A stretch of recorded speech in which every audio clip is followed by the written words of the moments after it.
ler esse texto, me traz um momento de reflexão e me leva a compreender que na nossa vida, na nossa caminhada, nós temos pouquíssima compreensão do que o futuro nos reserva. Nós compreendemos o que estamos vivendo hoje, temos lembranças das coisas que se passaram e temos até projetos para o futuro. Mas muitas vezes paramos hoje, olhamos para o que planejamos atrás e percebemos que nem sempre conseguimos alcançar aquilo que planejamos lá atrás. Que em alguns pontos da nossa vida, algumas situações elas fugiram ao nosso controle. Às vezes para nos surpreender de forma positiva, mas às vezes para nos abater com situações as quais o nosso sistema emocional, no qual as nossas forças, elas não tiveram qualquer controle sobre aquela situação. Temos muitas vezes nas nossas vidas pontos, os quais sempre, quando as coisas começam a ficar difíceis, retomamos a eles, e muitas vezes com muito medo, tememos que essas coisas se repitam, como já foi no passado. E eu quero nessa noite que essa ministração ela seja uma palavra libertadora para você.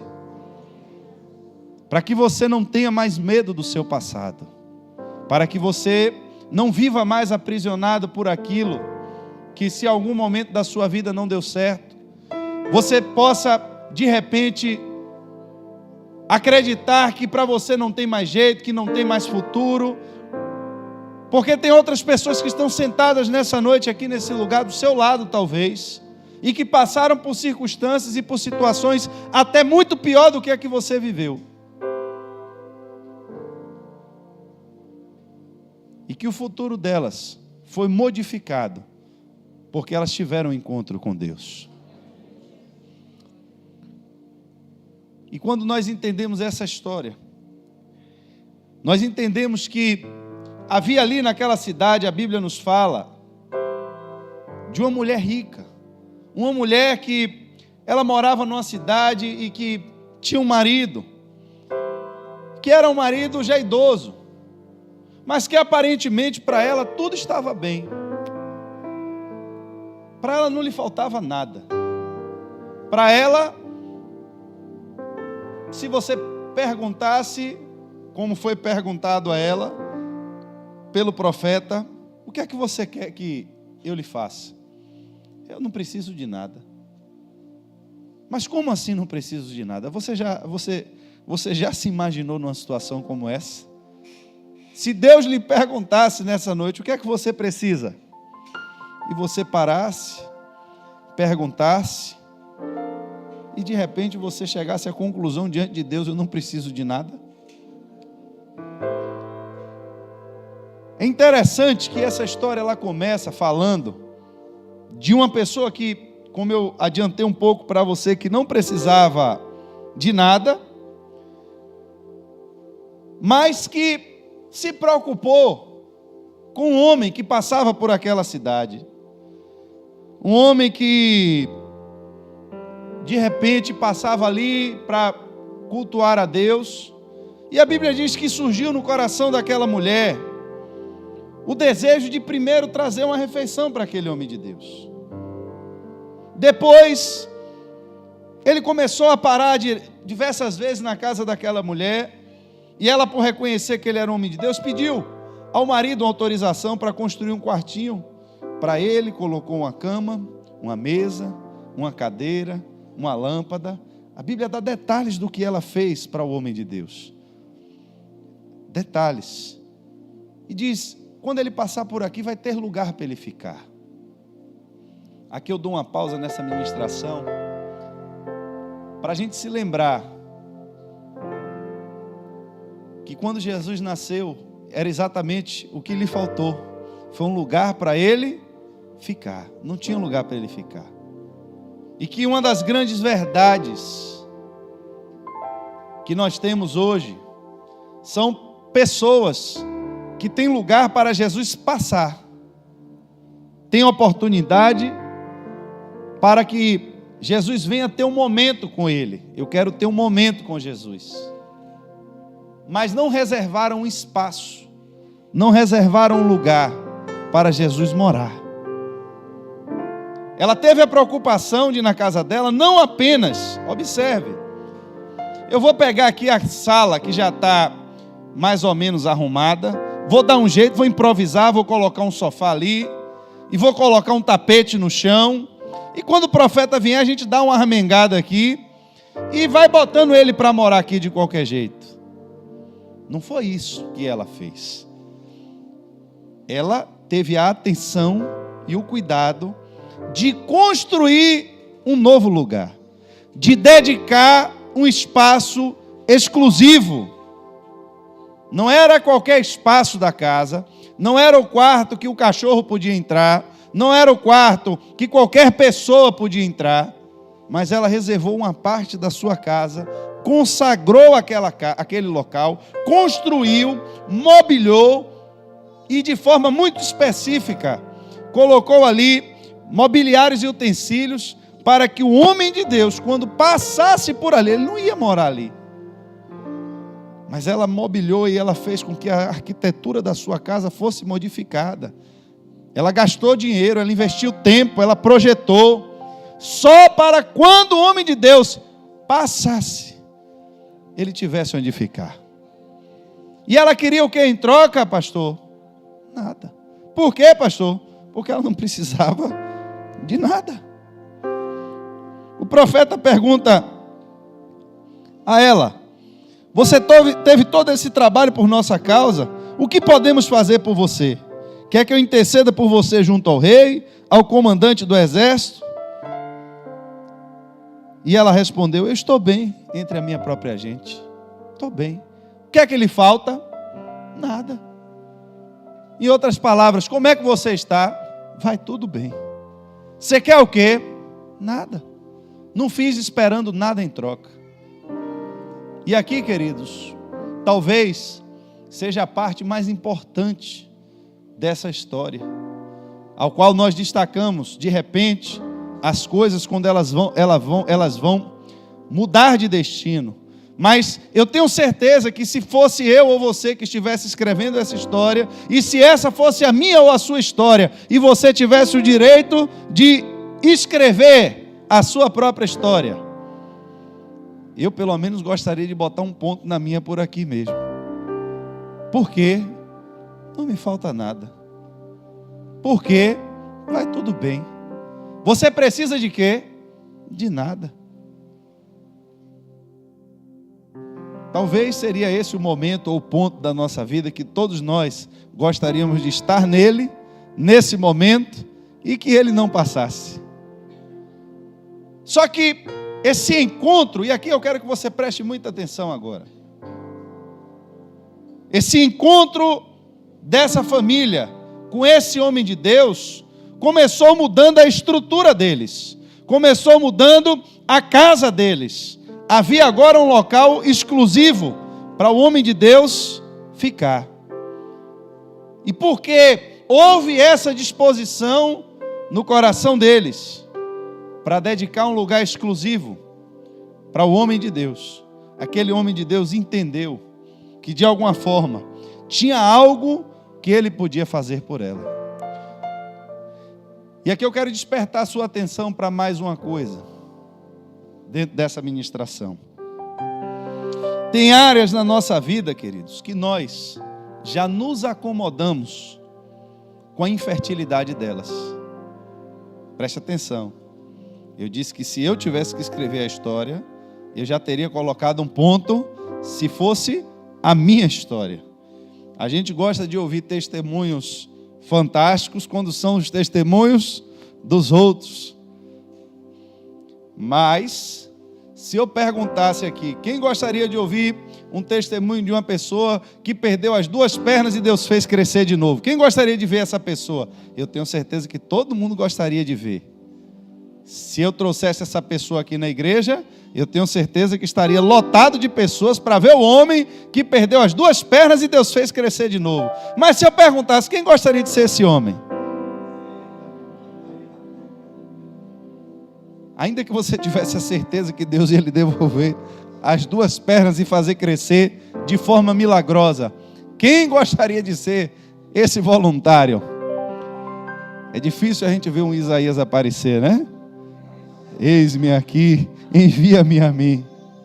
É difícil, irmãos. Então, eu preciso já entender, para entrar nesse ponto, que grandes testemunhos, muitas vezes eles não são testemunhos que são procurados. Nós não procuramos nos envolver em grandes problemas para depois contarmos grandes vitórias. Mas o certo é que para que eu conte grandes vitórias, eu tenho que ter saído de grandes problemas. Quantos creem aqui que Deus fechou a boca do leão para não comer Daniel? Quantos creem? Quantos gostariam de ser Daniel nesse tempo? Eu creio que Deus fecha a boca do leão quando é Daniel que está na cova. Mas não precisa me colocar lá para poder eu provar que é verdade. Eu acredito, Deus, não precisa não. Já tô conformado com a história de Daniel. Mas entenda, se você fosse perguntar a Daniel voluntariamente, será que ele gostaria de entrar na cova dos leões? Quando nós ouvimos as promessas de Deus, preste atenção, ela tem um poder de reavivar em nós áreas que nós já estávamos conformados, que são infrutíferas. Eu já me conformei que eu sou assim mesmo. O que é que falta para você, mulher? Não falta mais nada. Você quer alguma coisa? Eu não quero mais nada. Está tudo bem? Tudo bem. Ô Geazi, que mulher atribulada é essa? Diz que não precisa de nada. Tem certeza, Geazi? Geazi disse, só eu percebi um negócio aqui diferente. O que foi, meu filho, que aconteceu? Eu observei que o marido dela já é velho e que ela não tem filho. Mas ela não disse que está tudo bem? Tá. Você vai descobrir lá na frente que ela tem essa mania de dizer que está tudo bem e às vezes não está. Mas Deus está dizendo que vai lhe dar um filho. Eu acho interessante, irmãos, a reação dela. Porque quando a gente chegar lá na frente, eu não quero que você entenda que essa mulher constantemente era a mulher movida pela fé, cheia de fé. Quando o anjo, o Espírito do Senhor chegou para Maria e disse assim, Maria, como é que vai ter esse filho, né? Como é que vai ser? O Espírito do Senhor virá, que seja feita então assim como o Senhor disse, né? Maria acreditou, quando disse, ano que vem, nessa data a senhora vai estar aqui com o filho. Ela disse, não, meu senhor, não iluda a tua serva. Eu sei que o senhor é homem de Deus, já fiz uma casa para o senhor, mas preste atenção, irmãos, que isso é sério. Mas essa área da minha vida, nem Deus pode mudar.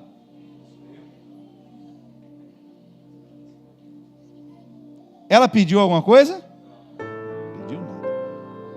Mas tudo começou porque ela resolveu trazer o profeta para dentro da sua. E aqui eu quero que você entenda que o profeta naquele tempo eram pessoas que eram escolhidas pelo Espírito de Deus. Era o Espírito que escolhia quem ele ia possuir. Ele escolhia. Eu vou possuir esse homem aqui, ele vai ser um profeta. E ele possuía. E aquela pessoa passava a receber agora, no seu corpo, o Espírito de Deus. Eu quero que a igreja passe a ter maturidade para vocês entenderem que as pessoas, elas recebem espíritos no seu corpo. Podem ser espíritos malignos, mas pode ser o Espírito de Deus. Espíritos malignos, eles não são onipresentes. Então um espírito maligno, ele só pode possuir um corpo de cada vez. O Espírito de Deus, ele é onipresente. O mesmo Espírito pode possuir mais de uma pessoa ao mesmo tempo. Por isso que a Bíblia fala em demônios territoriais, porque eles não são onipresentes. Mas o Espírito de Deus é. E você precisa entender que quando você diz que o seu corpo é templo do Espírito Santo, você precisa se deixar, ou permitir, ou crer, acreditar que o Espírito de Deus pode possuir você. Você já se sentiu algum dia possuído pelo Espírito de Deus? Porque você precisa ser possuído pelo Espírito de Deus. Quando você diz, eu entreguei a minha vida a Deus, é para que Ele venha e tome a sua vida, Ele tome posse da sua vida. Mas isso é tema para outra ministração. A questão é que quando a palavra de Deus ela vem, e ela vem para mim e para você, ela tem o poder de ressuscitar até coisas que nem nós mais sonhávamos com elas. Coisas que nós já tínhamos dado como perdidas. Será quantos anos eu já tenho? Já tenho 50 anos na minha vida, já tentei isso tantas vezes, nunca deu certo. É agora que vai dar?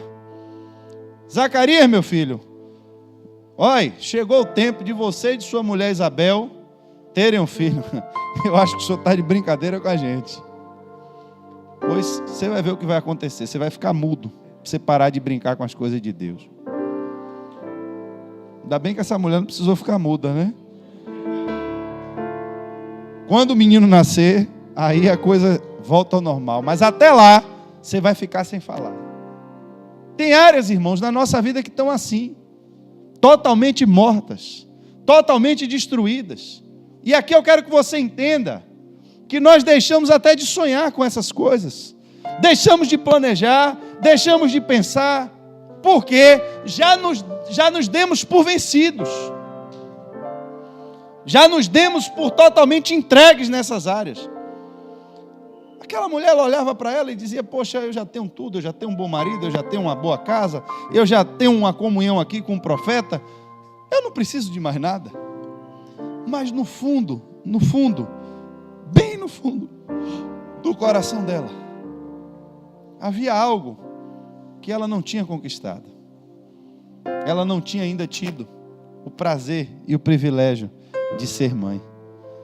E mesmo a palavra de Deus vindo, ela recebeu aquela palavra, mas ela não teve tanta certeza na hora de que seria daquela forma. Mas quando Deus fala, irmãos, a palavra de Deus, a Bíblia diz que ela não volta vazia. Se Deus diz que vai acontecer, você acreditando ou não, tem alguns casos que se você não acreditar, você vai ver e não vai comer, como foi o caso do ajudante do rei. Amanhã, a essa hora, você vai ver o preço que vai estar vendendo. Vai estar sendo vendido farinha aqui, meu irmão. Ah, meu irmão, isso aí será possível? Nem que Deus avise. Depois você vai ver, mas você não vai comer. Aconteceu exatamente do jeito que o profeta disse. Ele viu, mas não comeu. Meu servo, meu senhor, não iludas a tua serva. Só que, queridos, depois desse momento, o profeta vai embora. E agora ela começa a sentir algumas coisas estranhas no corpo dela. Ela começa a sentir enjoo, começa a ver a barriga crescer, até que ela se dá conta de que a palavra do profeta começou a se cumprir na vida dela. Tem palavras que Deus dá, que ela acontece imediatamente. Tem outras palavras que Deus dá sobre a minha e sobre a sua vida, que elas vão começar a ser geradas. E até que isso se realize, até que isso se manifeste, tem um processo que a gente não pode interromper. O problema muitas vezes da igreja, das pessoas que procuram a Cristo, é que elas esperam retorno imediato para os seus problemas. Elas não entendem que algumas coisas para acontecerem, elas precisam de um processo. Só que o que eu quero destacar nessa noite não é só a palavra boa que você recebe, mas é muitas vezes agora no curso dessa história em que Deus interveio na minha vida e que Ele se manifestou de forma gloriosa e realizou os meus sonhos, e eu estou vivendo agora o melhor de Deus para mim, porque eu não estava vivendo o melhor de Deus, eu estava vivendo o meu melhor, e no meu melhor eu já estava realizado. Só que Deus me surpreendeu e ainda me colocou em um lugar maior do que o que um dia eu esperei estar. Mas ainda nesses lugares, eu posso estar sujeito a receber notícias que vão me abater. Ainda vivendo o melhor momento de Deus na minha vida, vivendo debaixo da direção de Deus, vivendo em conformidade com Deus, eu vejo, irmãos, tanta gente tentando se alinhar com Deus, com medo de perder coisas. Pessoas que só buscam a Deus porque elas sabem que se não buscar a Deus, o diabo vai vir e vai tomar tudo que elas têm. E a gente precisa compreender melhor qual é o nosso relacionamento com Deus. Mas o importante é saber que, mesmo que eu esteja alinhado com Deus, mesmo que eu esteja vivendo em conformidade com aquilo que Deus me prometeu, eu não estou isento e imune de receber palavras que vão mexer com o meu emocional. Eu não estou isento de ouvir palavras que vão mexer com a minha estrutura. Eu não estou imune a isso. A Bíblia diz que Jesus estava pregando, alguém chega para ele e fala da morte de João. A Bíblia diz que Jesus se retirou. João Batista. Será que os discípulos de João esperavam o que para João? Será que alguém que começou a seguir João Batista esperava que o fim dele fosse aquele? Mas não era um homem de Deus?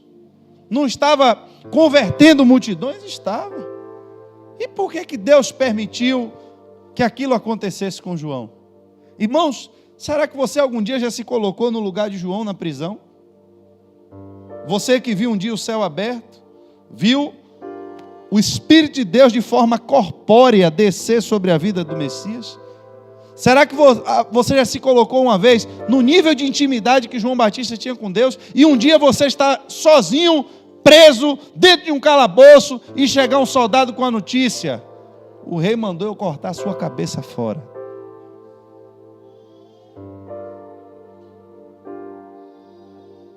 Tem notícias, irmãos, que nós recebemos, que elas vão mexer com a nossa estrutura. João está na cadeia, ele diz: olha, eu vi acontecer, mas vai lá, pergunta a ele se era ele mesmo, ou se vai vir outro. Não sei, é importante, eu quero saber, eu preciso saber. Vão lá perguntar a ele isso. Não é fácil, irmãos. Tem momentos na nossa vida, e se a gente pudesse conhecer a nossa história do começo ao fim, talvez isso nos desse uma maior força. Como, por exemplo, quando Deus dá um sonho a José e diz: olha, José, vou lhe colocar em uma posição de destaque, mas José está agora andando no meio do deserto, com algemas na mão, com sol quente na cabeça, com fome. Senhor, será que foi esse mesmo sonho que o Senhor deu? Será que o Senhor não viu a pessoa errada? E às vezes parece que as coisas vão melhorar e daqui a pouco, prisão. Mas Deus, será que era eu mesmo? Irmãos, tem momentos na minha, na sua vida, na nossa vida, que nós mesmos vamos até colocar em xeque aquilo que Deus falou a nosso respeito, porque nós olhamos para um lado, olhamos para o outro e não vemos solução nenhuma. Tudo que nós enxergamos é a nossa dor, tudo que nós enxergamos é a nossa angústia, é a nossa tristeza, é o nosso desespero, é a nossa incapacidade.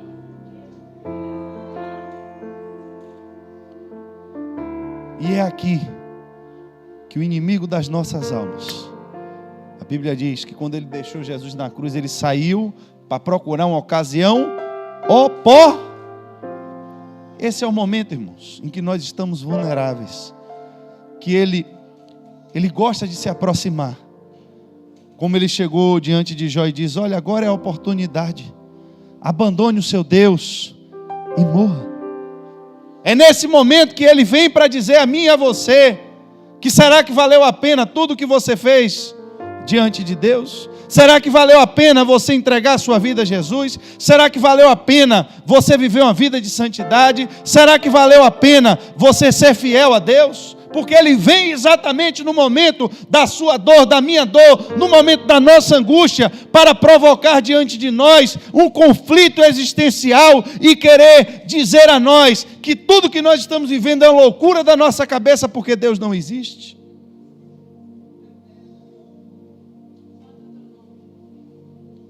Quando diz que o diabo veio para matar, roubar e destruir, a gente sempre pensa no diabo com a metralhadora pedindo nosso celular. Não sei porquê. O diabo veio matar, roubar e destruir. A gente sempre pensa o diabo na guerra com a metralhadora matando um bocado de gente, ou então tomando um celular no ônibus. Mas a gente nunca pensa que o diabo está mais interessado em roubar não é o seu celular, mas é a sua fé. Porque se ele destruir a sua fé, ele destruiu tudo. Só que tem um problema. Essa mulher, quando disse vai ter um filho, foi uma boa notícia, mas ela não recebeu com fé. Ela não disse que assim seja, que seja feito. Não venha me enganar não, por favor. Não venha me iludir. Então, por que é, pastor, que ela começa a tomar agora decisões? Eu quero que você entenda, irmãos, que agora aquela mulher recebe o seu filho no colo, e ela recebe a notícia triste, que o seu filho agora estava com uma enfermidade. E aquele menino começa a gritar no colo dela, e eu tenho certeza que ela deve ter tentado fazer tudo o que ela pôde fazer. Até o ponto que a Bíblia diz que o menino, no colo da mãe, ele morreu. E muitas vezes, quando alguma coisa na nossa mão se perde em definitivo, muitas vezes nós estamos ainda em um relacionamento ali, estamos confiantes que Deus vai fazer, que vai acontecer, e de repente vem a notícia, foi embora. Vem a notícia, arrumou outra. Vem a notícia, está tudo acabado. A gente às vezes está com uma enfermidade, a gente está ali confiante, Deus vai curar, Deus vai curar, Deus vai fazer. E aí de repente vem um médico e diz, olha, você não cuidou e agora não tem mais jeito. Você pode ter até um tempo de vida, mas Senhor, eu estava com tanta expectativa de que o Senhor ia me curar. Eu já estava dando testemunho. Como foi o testemunho de Marta e Maria? Se o Senhor estivesse aqui, mande chamar Jesus. Pode mandar, que eu sei que se ele chegar aqui, meu irmão vai ser curado. Pode mandar chamar. E cadê Jesus? Não chegou. Qual foi a notícia que elas receberam? Morreu. Quando Jesus chegou agora, o que foi que elas disseram a Jesus? Não tem mais jeito. Se o Senhor tivesse chegado um pouquinho mais cedo, talvez ainda tivesse jeito. Mas agora, morreu. Irmãos, e aqui agora me surpreende, e é sobre esse ponto agora, em específico, que eu quero concentrar a sua atenção. Depois que essa mulher recebe essa notícia ruim, depois que ela vive a infelicidade do seu filho morrer no seu colo, essa mulher começa a tomar atitudes que só me direciona a compreender algo da parte de Deus, que é o que eu quero que você exerça nessa noite. Essa mulher, ela pega aquela criança morta, coloca no quarto do homem de Deus, tranca a porta e sai em busca do homem de Deus. Preste atenção. Ela diz ao marido que vai sair, diz que precisa de uma jumenta, que vai falar com o homem de Deus e que volta. O marido acha estranho. Como é que você vai falar com o homem de Deus? Hoje não é dia de culto, o que é que você vai fazer na igreja, mulher? A resposta que ela dá a ele: não se preocupe. Não se preocupe. E aí o texto que nós lemos diz que quando o profeta viu, quando Eliseu viu ela vindo, diz que manda Geazi ao encontro dela e pergunta. Ele faz 3 perguntas: está tudo bem com a senhora? Está tudo bem com o seu marido? Está tudo bem com o seu filho? E aí ela responde: sim, está tudo bem, e vai-se embora. Preste atenção, irmãos. Eu não quero que nessa noite lhe induzir a você negar os seus problemas. Não é isso que eu quero. Eu não quero que você encare esse texto como uma verdade. Preste atenção, eu vou lhe falar de duas coisas aqui. A primeira, que é uma falsa declaração positiva. Porque se palavra positiva tivesse valor, o sangue de Jesus Cristo não teria poder nenhum. Se apenas o que você declara fosse algo válido, o sangue de Jesus Cristo e o poder do seu nome teria sido em vão. Era só ele ter vindo na terra e ensinar a gente a falar a palavra positiva. Mas ele disse: peçam em meu nome. O poder está no meu nome. O fato de você murmurar é outra coisa. Eu não estou falando sobre murmuração. Eu não estou falando aqui que você deve ficar por aí se lamentando e choramingando. Mas eu quero lhe dizer que não é apenas porque você nega os seus problemas que eles vão ser resolvidos.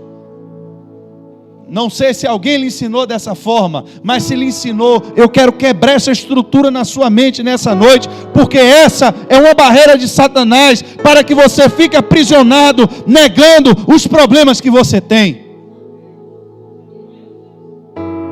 Há poder no nome de Jesus.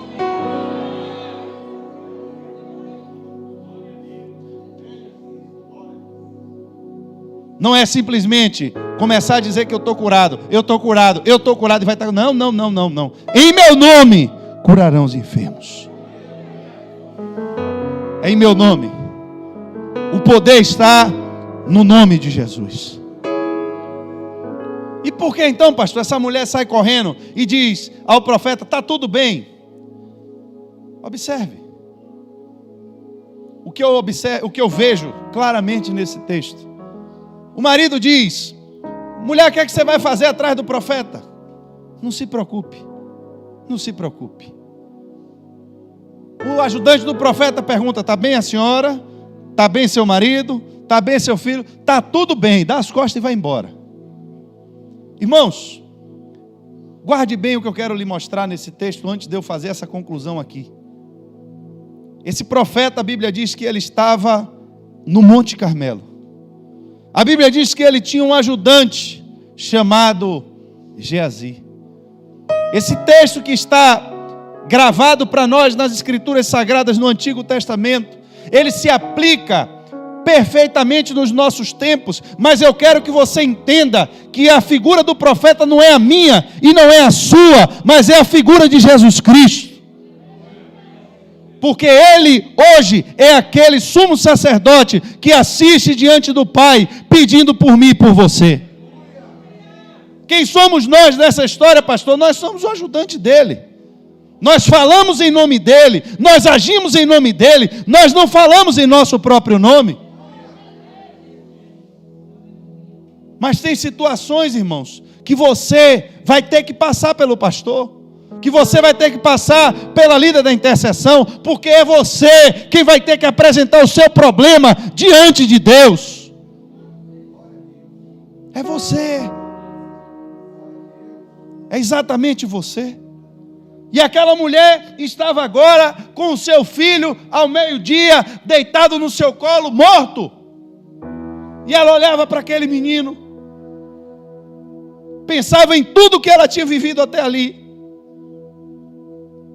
E de repente eu creio que começa a brotar na mente dela: como foi que aquele menino veio até a mão dela? Ela começa a entender que não foi pela força dela que ela conquistou aquele menino, que não foi pelo dinheiro dela.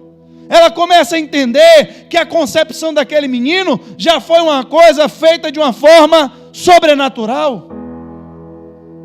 E a única coisa que eu posso enxergar, irmãos, é que em meio àquele desespero, em meio àquela dor, em meio àquela aflição, com aquele corpo morto no seu colo, ela diz: esse problema, ele a partir de agora não é mais meu, mas o problema agora é do homem de Deus.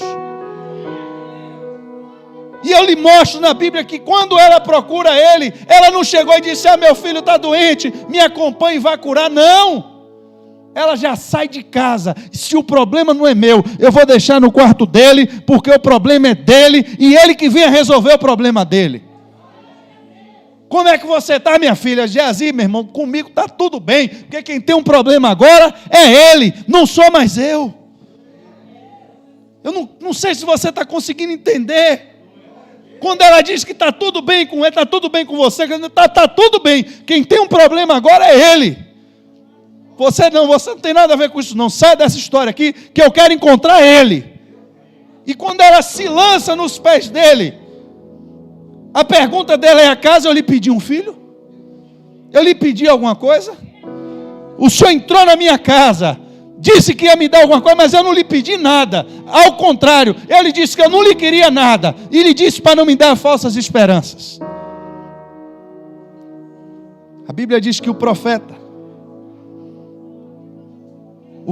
manda seu ajudante.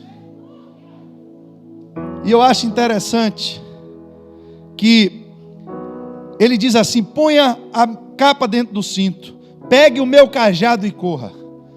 Por isso que eu vejo a alegoria fantástica do Espírito de Deus nos mostrando nós como os representantes de Cristo na terra.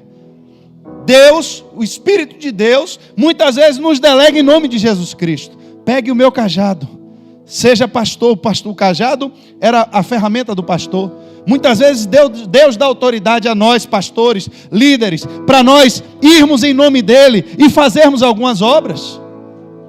Mas tem obra que não tem nada a ver com pastor, não tem nada a ver com líder. É você e Deus quem tem que resolver o seu problema. Mas para chegar até onde o homem de Deus estava, tinha que subir o monte.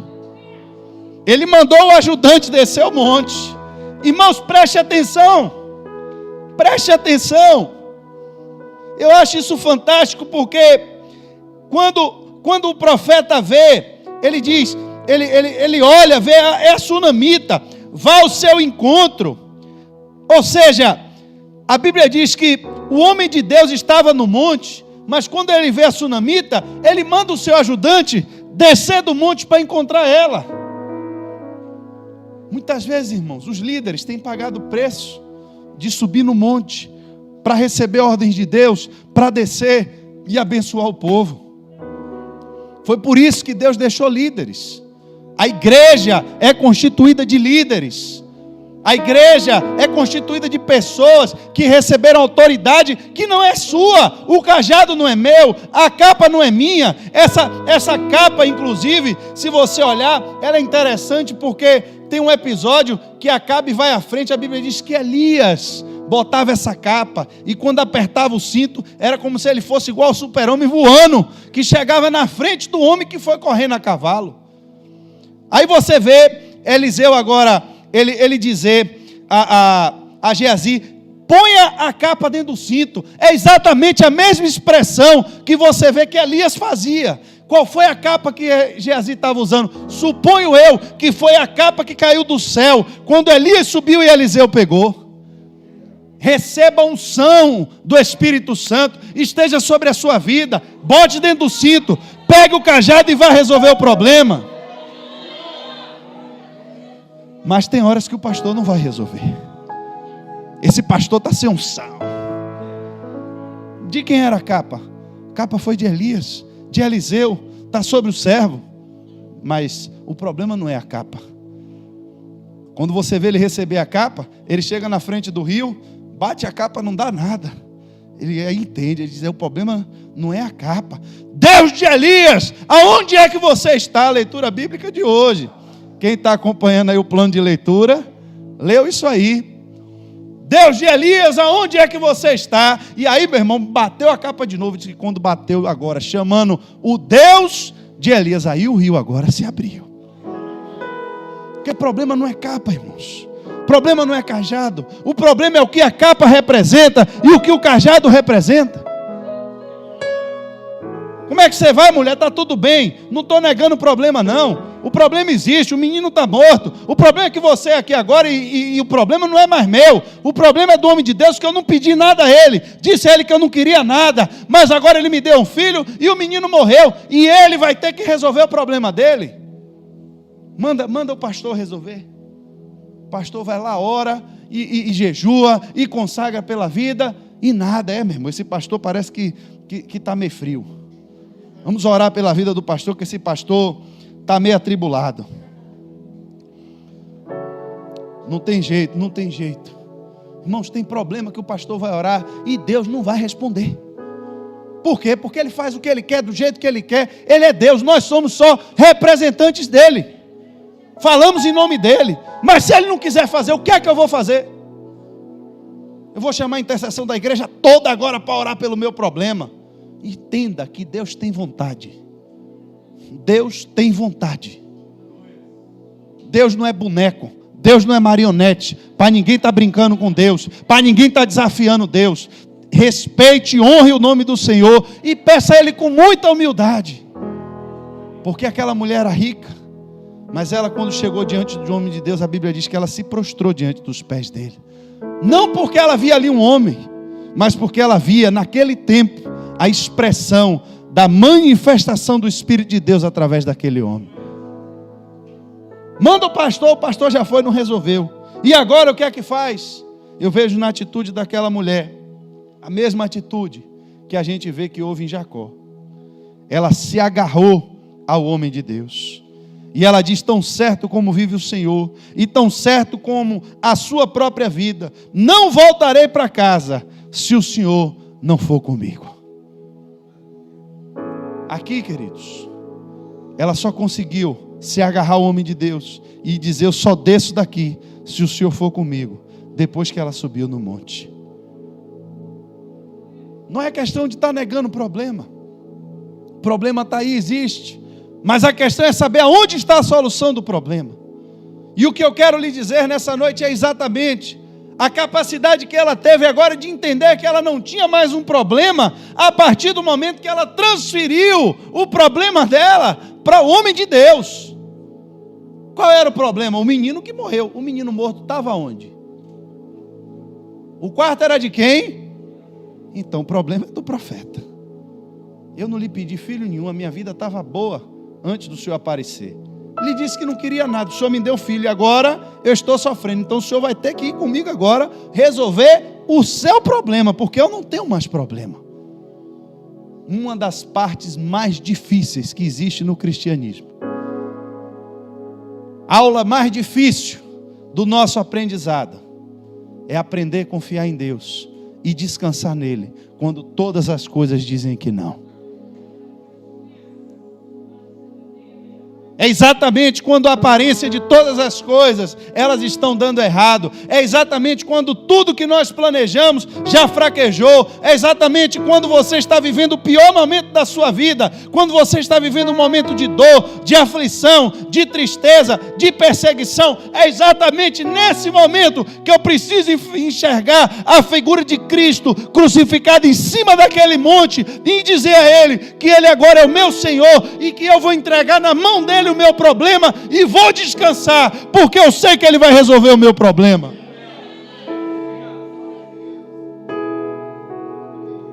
Como é que você está? Comigo vai tudo bem, mas eu estou vivendo um grande problema. E como é que está tudo bem se você está no meio de um grande problema? Porque eu entreguei o meu problema na mão de quem pode resolver. Pastor, essa receita do senhor dá errado. Por que, meu filho? Porque eu já fiz esse teste.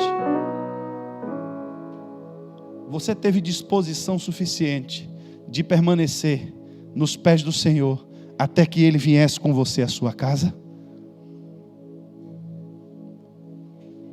Um homem um dia teve que vencer o seu orgulho. Um homem um dia teve que vencer a sua vaidade.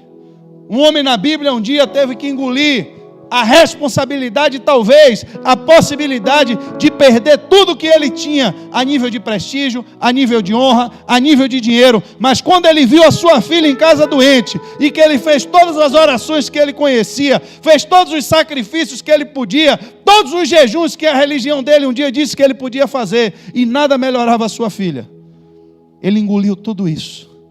E mesmo sabendo que ele podia ser expulso da sinagoga, que ele poderia não ter mais renda na sua vida, que ele poderia ter que passar fome com a sua família, o amor de pai falou mais alto e ele foi procurar Jesus. Senhor, venha comigo porque a minha filha está enferma em casa. Pois não, vou com o Senhor. No meio do caminho, acontece um incidente.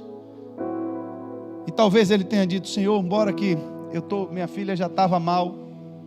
Mas de repente uma mulher toca em Jesus e Jesus tem que parar. E ali começa Jesus procurar quem é que toca. Os próprios discípulos dizem: esse homem agora parece estar ficando azoado. Todo mundo apertando ele e ele procurando quem tocou. E começa Jesus a conversar com outra mulher, atendendo o problema de outra pessoa. Às vezes, irmãos, nós estamos na igreja. Tem alguém do nosso lado contando um problema e a gente está orando junto. E aí vem Deus e resolve o problema da pessoa que está do nosso lado. E o nosso problema melhorou? Piorou. Você tem disposição de continuar nos pés de Cristo, agarrado nele, dizendo: eu só saio daqui depois que o Senhor resolver o meu problema? Mas eu não saí da minha casa? Eu não tive que engolir o meu orgulho? Eu não tive que buscar Deus? Não vim buscar Jesus? Não estou na presença dele? Está. Só que ele parou agora de resolver o meu problema para resolver o problema dos outros. E o meu problema? Alguém já chegou para dizer que piorou. Não incomode mais o mestre. Não adianta mais. A menina morreu. O que aquele homem poderia ter feito? Poderia ter dado as costas, ido embora. Teve jeito para aquela mulher, teve jeito para o outro irmão que está ali, mas para mim não tem mais jeito. A Bíblia diz que Jesus disse a ele: creia tão somente, porque a menina não morreu, mas ela dorme. Sempre que você estiver, irmãos, na presença dele, preste atenção no que eu estou lhe dizendo. Mesmo que as coisas aparentemente estejam piorando, sempre ele vai arrumar um jeito de usar alguém para falar para você: espere mais um pouquinho, porque a sua vez vai chegar e eu vou atender o seu pedido.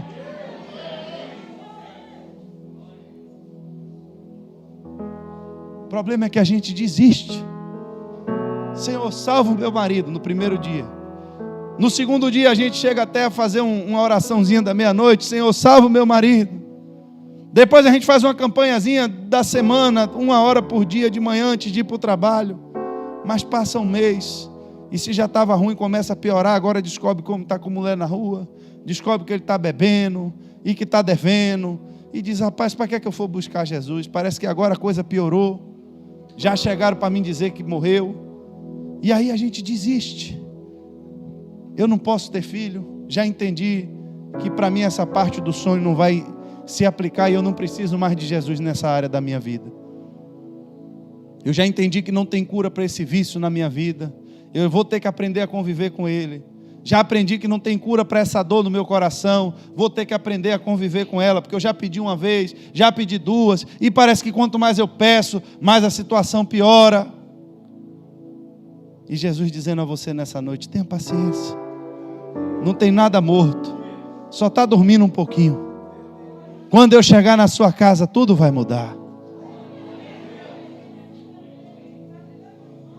Mas para encontrar Jesus, teve que subir. Para encontrar o profeta, teve que subir. Tem muita gente que se contenta só com o pastor que está aqui embaixo. Pastor é homem, irmãos. Nenhum pastor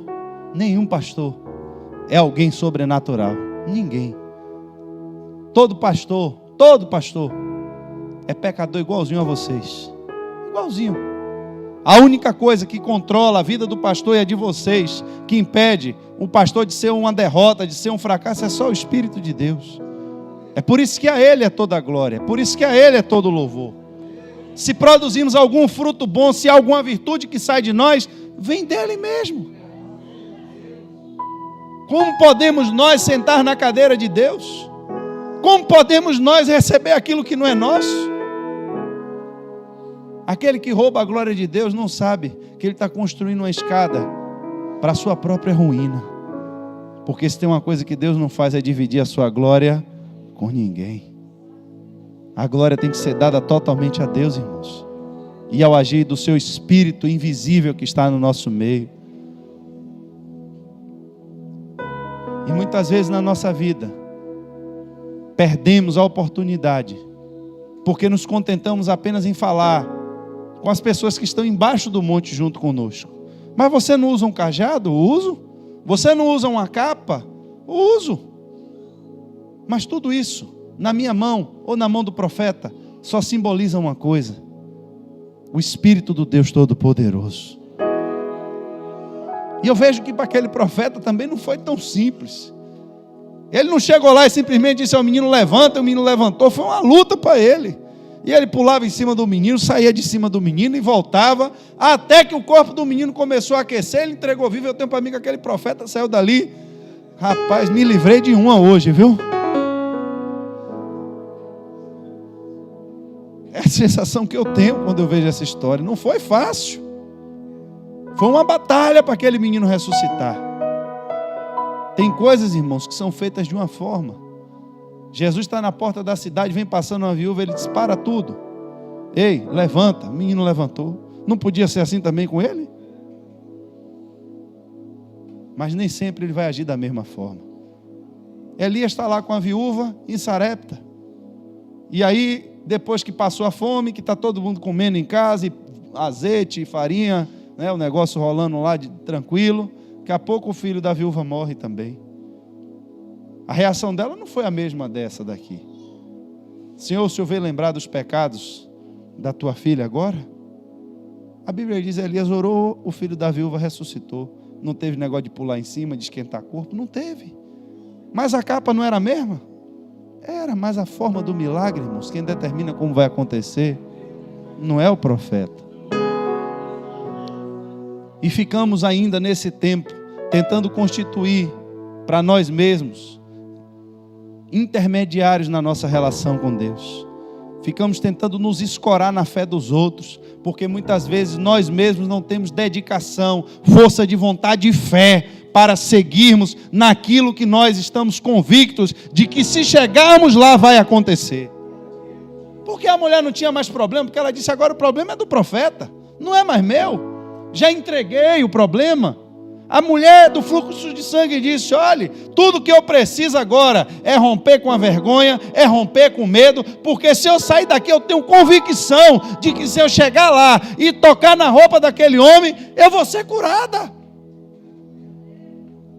A Bíblia, irmão, só traz a história, em regra, das pessoas que venceram. Será que quantos não tiveram a mesma chamada, a mesma provocação e ficaram com medo e não foram? Quantos não estão na igreja ouvindo a voz de Deus e Deus falando aquilo que você tem que renunciar, aquilo que você tem que largar, aquilo que você precisa limpar na sua casa para receber Cristo na sua casa, aquilo que você tem que abandonar? Pessoas que abandonaram a obra de Deus, que o coração não arde mais, e Deus vem falando, vem cobrando, e é hoje, é amanhã, é hoje, é amanhã, é hoje, é amanhã, até que o dia mau vem e leva com a tempestade embora a sua fé. E você procura essas pessoas e você não vê mais. Porque assim como recebemos diante da presença de Deus boas notícias, recebemos palavras que vão ressuscitar os nossos sonhos, recebemos palavras que vão reanimar áreas das nossas vidas que já estavam infrutíferas e nós já estávamos inconformados com elas. Temos que ter a convicção de que quando o dia mau vier, precisamos colocar toda a nossa esperança, toda a nossa confiança em Cristo, ao ponto de nós descansarmos nele, mesmo que estejamos em meio à tempestade. O que é que está acontecendo com você, mulher? Comigo mais nada, já está tudo bem. Por quê? Porque o corpo do menino já está no quarto dele. Ele vai resolver o problema. E quantas pessoas a gente não tem testemunho de que mudaram as suas vidas, de que venceram grandes desafios, porque especificamente entregaram diante de Cristo, colocaram diante do altar, colocaram diante, irmãos, do lugar secreto. E é o que muitas vezes nos falta nesse nosso relacionamento com Deus. É esse local ao qual nós destinamos para receber a presença de Deus. Fique de pé nessa noite, porque eu não quero que você saia dessa igreja nessa noite pensando que tudo que a gente fala aqui é apenas palavra de autoajuda.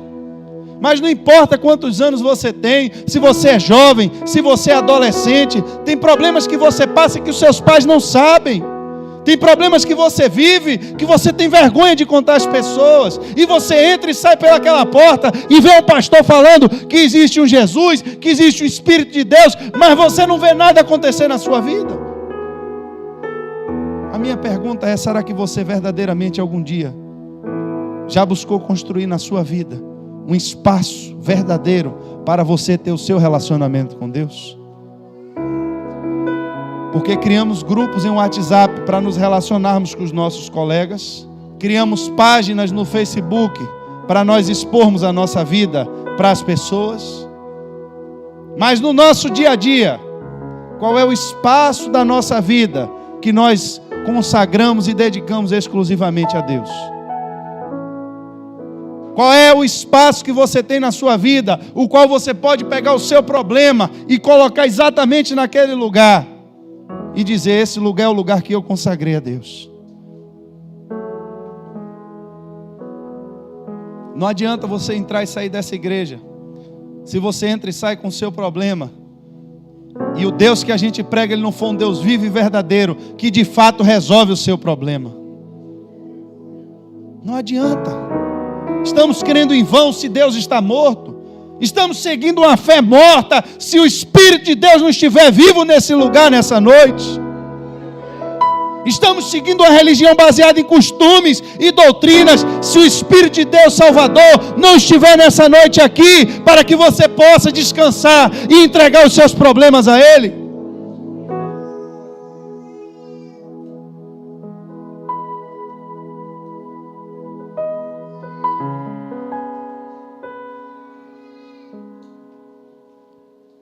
Mas crer em Deus exige que as nossas atitudes estejam exatamente direcionadas para o caminho que a gente quer percorrer.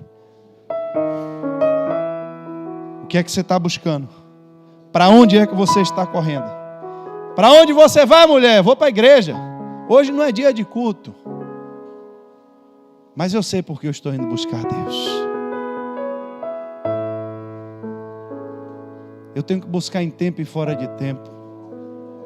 Eu tenho que manter o altar de adoração vivo, independente se o dia é bom ou se o dia é ruim. Se é tempo de culto, se não é tempo de culto.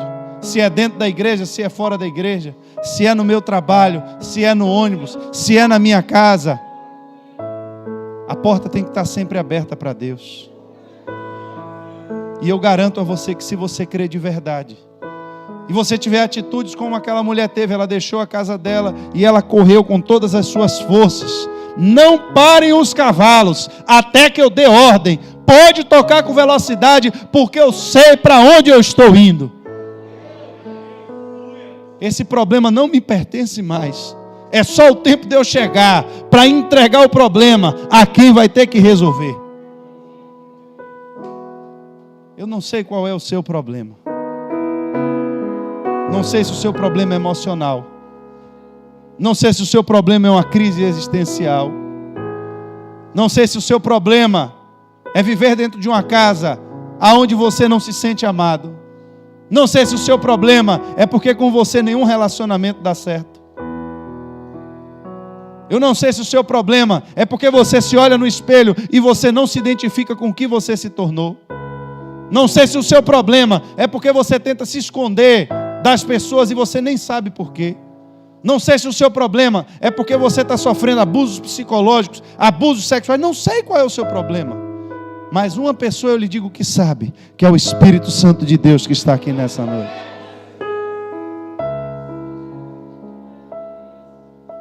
Eu não sei se você ouve vozes. Eu não sei se você sente desejo de se matar. Não sei se você é um pedófilo. Não sei se você é um compulsivo sexual. Não sei se você é um alcoólatra. Não sei quem é você que está aqui nessa noite. Não sei qual é o espírito que está influenciando a sua vida. Não sei. Mas eu sei qual é o espírito que está influenciando o culto nessa noite. Eu sei qual é o espírito que está nessa casa nessa noite. E que se você verdadeiramente crê nessa palavra, você crê que realmente tem um espírito aqui, ele vai começar a queimar seu coração agora. Você vai começar a sentir arder. E você precisa se entregar a ele nessa noite. Você precisa começar agora a dizer a Ele, não precisa ser dizer a ninguém, mas diga exatamente a Ele o que você sente. Fale no seu pensamento agora com Ele, confesse a Ele. Não tenha vergonha se as pessoas do lado vão ver você chorar.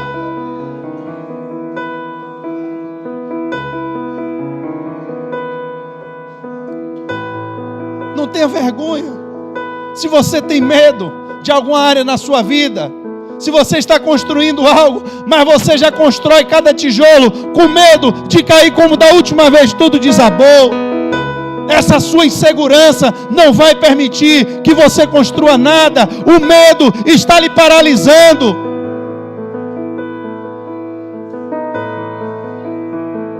Pessoas que se fecharam para o mundo porque foram abusadas por seus pais dentro de casa, foram abusadas por parentes próximos, e elas não vão contar isso a ninguém porque elas têm medo. Elas acham que se contar elas vão ser mortas. Se elas contarem, elas acham que ninguém vai acreditar. Se elas contarem, elas acham que as pessoas vão rir delas, vão enxergá-las como pessoas sujas.